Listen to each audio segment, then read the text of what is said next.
Yeah, how you guys doing today? I'm Manga King, and today we're doing Kagura Bachi chapter 48 and 49. Now let's talk quickly of what happened in chapter 47. We got introduced a new character called Uyuha. At first I thought it was a girl, but apparently it's a guy, because the way he was glazing the social chapter 47, I thought it was a guy. Obviously throughout the chapter we just saw his team, people that were supposed to protect them, get attacked. They got destroyed. He had to run away to protect his life. We also learned another important thing about him. He loves the main character dad. And he kind of had like a inter feeling that the main character wasn't his son until towards the end when he met the main character face to face, and he started to believe that the main character was the Rakuho's son. So that's how the chapter ended, with him basically saying that he's going to serve the main character. I'm assuming joining his team, but you never know with a glazer like this. Alright, anyways, chapter 48 start off with us in the train again, I guess. And we have the main character saying, I had all the passenger moved to a different car. When the train stopped at the next station, we have them get off. After that, it will be just us and the conductor. We head towards Saku Suji Temple. We get you there safely. The glazer said, understood, Mr. Rahul. The main character responds by saying, can you drop the mister? I guess this is a flashback of the dad mentioning him, because the dad's like, the man wielded the Komiyaru enchanted blade 18 years ago. Yuji Ohoro. And now we're back, flash forward. Maker said, what is that? What is it? I guess he's asking to hold the main character's sword, because he's like, do you mind if I hold it? What, like a baby? I don't mind it, but weren't you going to make sure about my identity? I mean, whether I'm really Rockwell's son? He responds by saying, what's that crazy talk? You're not Rockwell's son, Mr. Rockwell. You're Mr. Rockwell himself. Oh, so he doesn't even believe he's Rockwell's son. There's no way. You give off the exact same vibe as him, so there's no doubt about it. It's been 18 years. It's like meeting him again after all this time. Oh, okay. I guess that's a good thing to hear about yourself, that you remind people of your father. He continues to say, and the seven enchanted blade is physical proof. It's the real thing. It all fits. You got Hakuri saying he treats it like a baby. The guy continues to say, the glazer continues to say, right after the war, some of the Kanabis started to turn against the enchanted blade and Mr. Rockwell. It made sense that he went into hiding. Well, at least he wasn't alone for 15 years. Oh, okay. The way he talks is like he believes he's... So I don't know. Okay, I guess he's not thinking that this is Rockwell himself. So I guess he is acknowledging that this is his son. That's crazy. Wow, he's confusing. We got the maker saying we had a good life, and he responds by saying, I'm glad to hear that. Oh, we got a flashback of him when his dad died. It's been just over 3 years since my father was murdered. The Hashuko stole their enchanted blade and have been moving in secret, manipulating Sojo and the Suzumi family, and planning to kill the sword country owners, you included, so that they can wield the sword.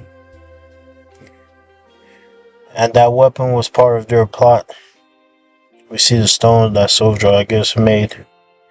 It sounded like what you saw at the Kakugoku, where the weapon Sojo gray. Oh, so I was right. They're made from the Siki, the enchanted blade source material. They allow the wielders to temporary willpower on par with their enchanted blade in exchange for their life.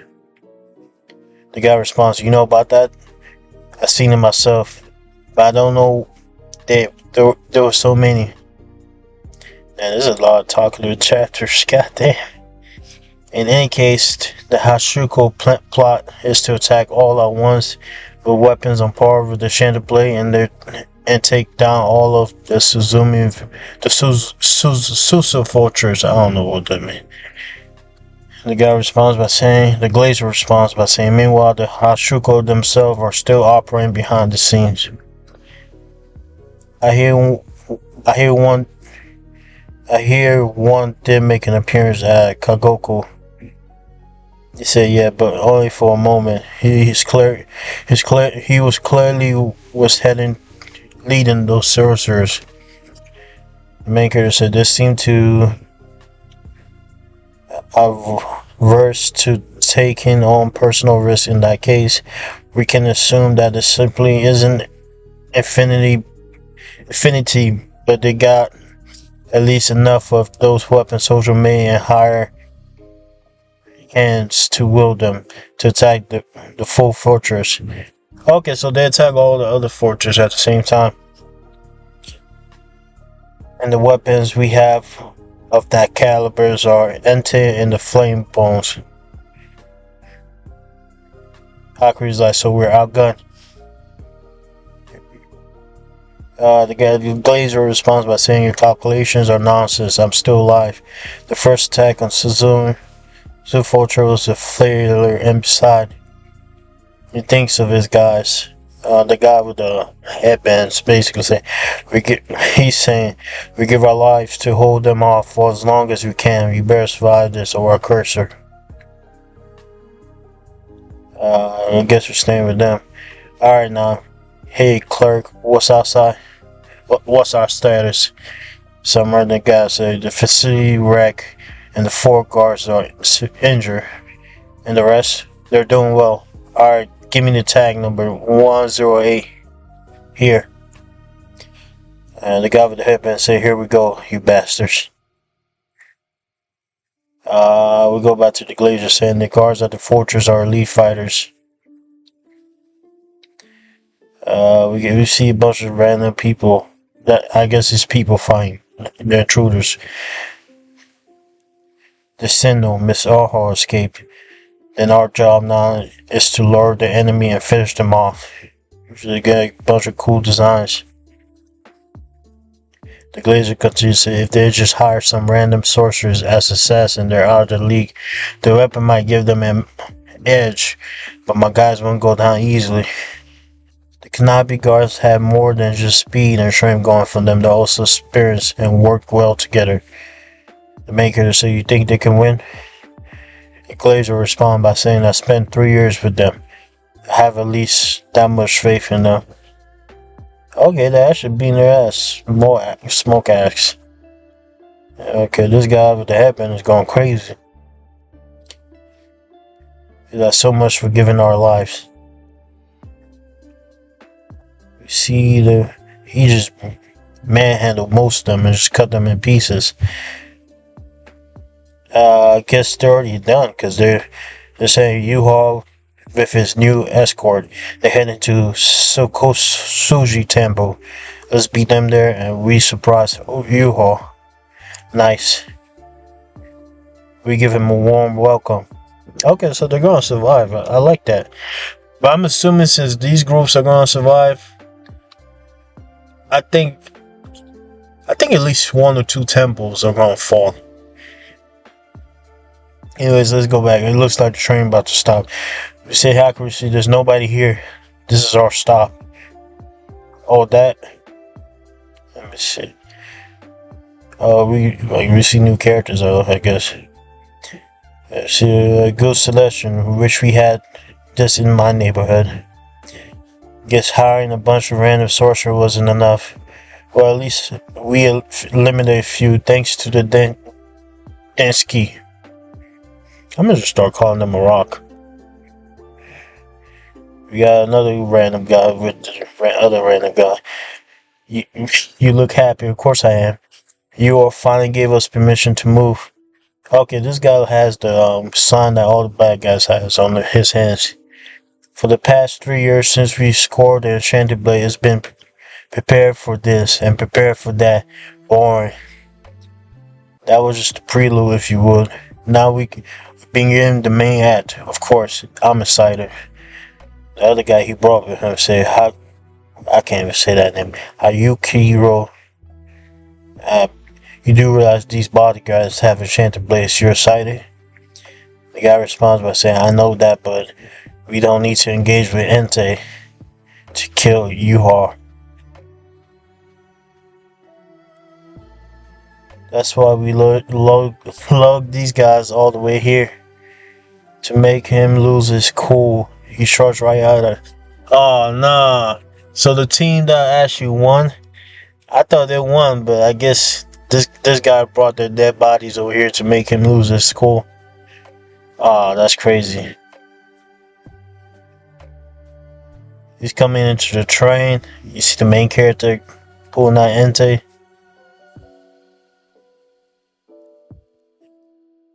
Say, if it was me, I would freak out and run right into their trap, but this guy gets it. He knows how important his life is. Okay, so the sword bearer is now emotional, so that's good. This new guy said, "Well, so be it. Shall we begin?" I like this character design. God damn. It's just sick. That's the end of chapter 48. I could just rush to 49 then. 48 was kind of crazy. That new character is dope. Alright, chapter 49, Deadlock. So, you see the main character saying, "This guy wasn't there when they killed my father. The rest seemed like hired hand. What are you trying to do?" Okay, so there's more members. I thought the three people that killed his father were like, I guess those are the head, but there's still people that are just not as important, but just as important. So we're not limited to 3 people, I guess. The guy responds to the main character saying to kill U-Haul and neglect his internal contract. Oh, you mean that?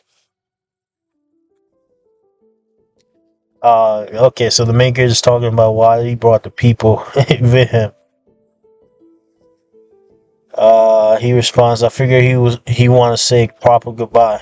They were actually pretty tough. They even beat the Deski armed troops. There's something to be proud of." The main character thinks to himself, and this guy slaughtered those guys who defeated the Deski troop. In other words, he's a total beast. Damn, this sword bear don't show no emotion. Miss Hourhall. I guess somebody's coming through the window. And he just cut them in half. God damn. Well, cut his hand off. Okay. Focus, we have a job to do. Yeah, the bad guy said, "Haha, absolutely." Main character thinks to himself, "Right, my job is to protect Miss Hourhall." He's got a bunch of people rushing the main character. He said, "The Shiki." Nishiki, that was what he used earlier. They had no time to respond. Ultra high speed. You just see the main character disappear. Oh, we got this new bad guy saying Blood Crane. What's this one? Oh, okay. You see the main character cutting people's heads off and arms off. But you see a bunch of paper coming towards the main character. Okay. Blood splitters face. Oh, okay, so he used a paper crane to go through his own bodyguard, well, his own people, which kind of obscured the main character vision, and he tried to attack the main character, but the main character blocked it. They're trying to attack All-Hall, or they're trying to kill him, and the other guy's like, "Come on, focus." And the main character yells, "Hakuri, centipede." Centipede, he means that.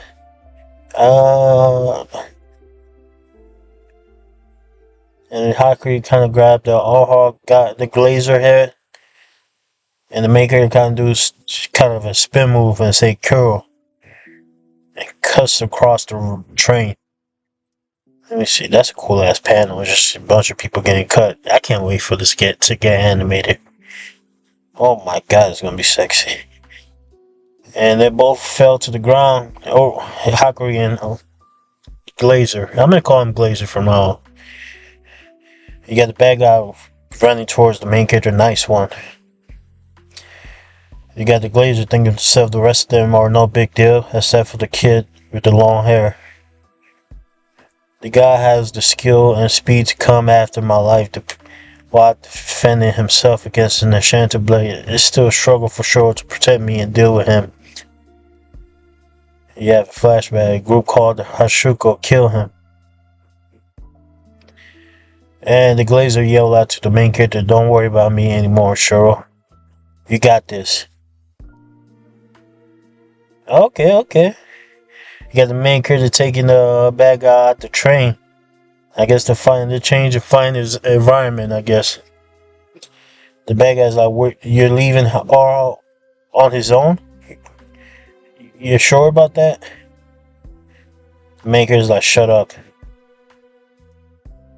We got Hagrid said, "Let's review the balance of the power. So we're totally outgunned." Oh my god, this is a lot of reading. Hold up. I guess we're going back to that old conversation with the Glazer saying your calculations are nonsense. The sorcerer uses the SK are disposable to the Hashuko. Even with extra power, elite fighters can't beat them.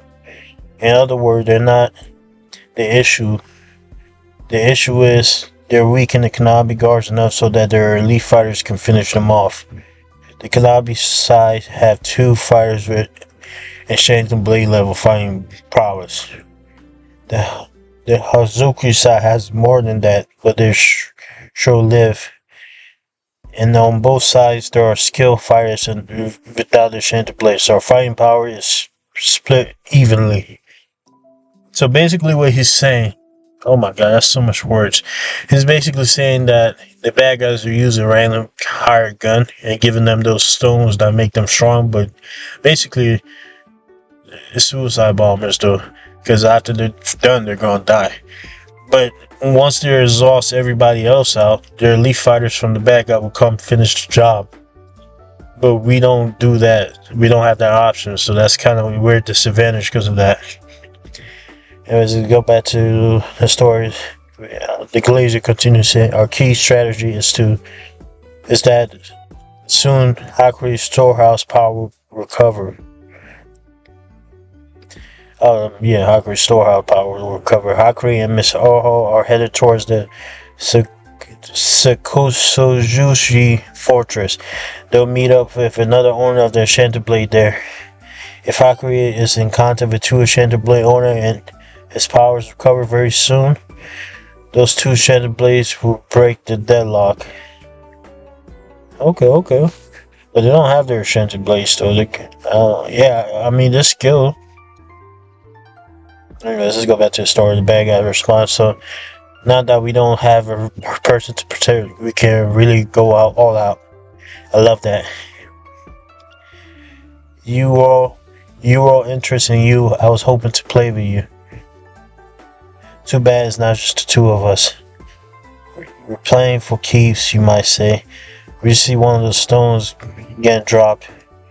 Maker thinks to himself, "Those are the fighters we threw out the train. They're nearly dead, but those stones..." Okay, so you threw the stones next to his almost half-dead security guards to eat it. And the bad guy said, "We call them our counter anti-special force. Shiro Rocco, this means we can kill you." So Shiro thinks to himself, right now is exactly the deadlock we envision. The deadlock. And he's thinking of the Glazer saying, "You got this." He got the memory of his father's death, the 3 people that came to kill his father, the symbol of the bad guys. And the chapter ends with the main character saying it's about to be broken. Basically, the deadlock is about to be broken. So that's the end of chapter 49. Good chapter. I give this an 8 out of 10 for both chapters. So far, we learned a lot, kind of. It just clarified a lot of stuff for us. So we learned that they're using people as suicide bombers, basically. So it's not like they got better at this the death keys stones. They didn't get better. They're just sacrificing people so the main hitters don't have to exhaust themselves and fight. They basically coming after they already exhausted the our side, the Kanabi side, and then they come with an easy kill. So that's a cool idea. Anyways, Manga Family, we out. Do all the YouTube stuff. Subscribe, comment down below, and Manga Family, we are out.